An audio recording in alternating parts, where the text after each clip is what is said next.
Tite, chapitre 1. De la part de Paul, serviteur de Dieu et apôtre de Jésus-Christ.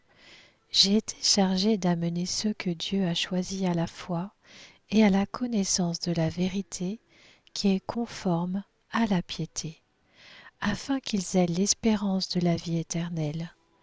Le Dieu qui ne ment pas l'avait promise avant tous les temps, et au moment voulu, il a révélé sa parole par la prédication qui m'a été confiée sur ordre de Dieu, notre Sauveur.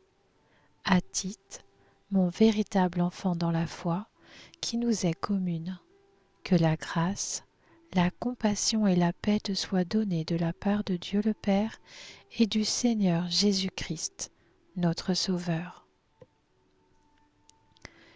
Je t'ai laissé en Crète afin que tu mettes en ordre ce qui reste à régler et que tu établisses des anciens dans chaque ville en suivant mes instructions.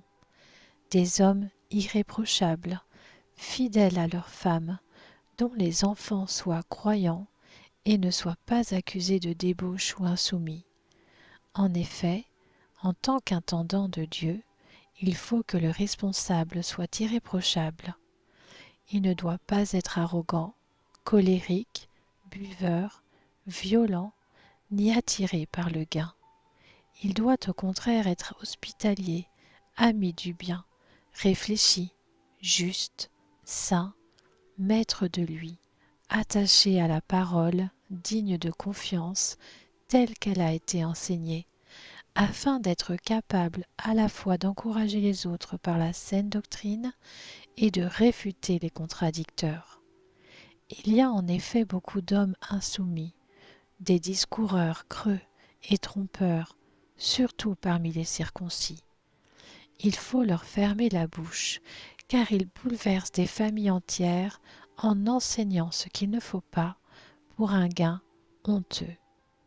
L'un d'eux, leur propre prophète, a dit « Les Crétois, toujours menteurs, de méchantes bêtes, des goinfres paresseux. » Ce témoignage est bien vrai.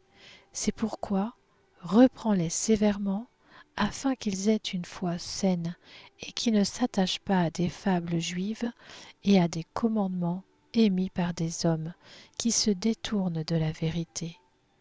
Tout est pur pour ceux qui sont purs, mais rien n'est pur pour ceux qui sont souillés et incrédules. Bien plus, leur intelligence et leur conscience sont souillées. Ils prétendent connaître Dieu, mais ils le renient par leur manière d'agir. Ils sont abominables, rebelles et incompétents pour la moindre œuvre bonne.